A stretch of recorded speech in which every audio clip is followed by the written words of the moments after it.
some sweet peas with butter. That's extraordinary. I would never have done that. I wouldn't even have thought of Like the crumble itself? Nothing. We just season it with salt. Just salt?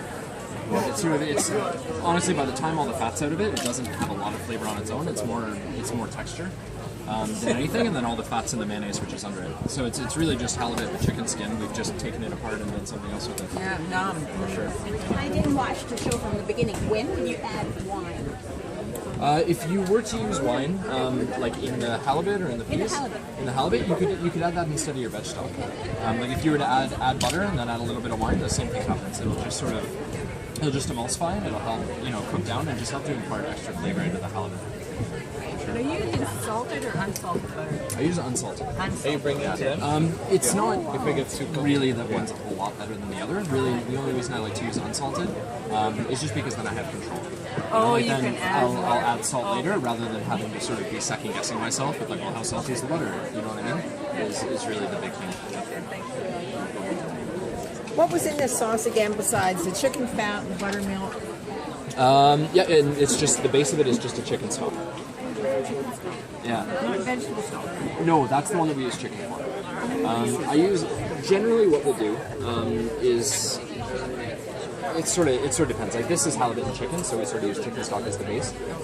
Generally, what I'll like to do is use the same stock with whatever product I'm using. So if I'm cooking with fish, I like to use fish stock. If I'm cooking with vegetables, I like to use vegetable stock, and so on.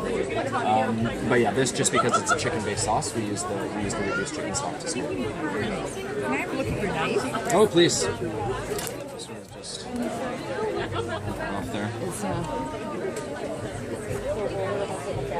So this is unusual then for you to use a chicken base in the fish. You're saying you usually use a fish stock for fish? Typically, yeah. Yeah. Why did you change? Really, the only change is just because there's such, like the sort of the backbone of this dish is chicken and halibut. Okay, right. So yeah, really, we just use the stock to sort of accentuate that.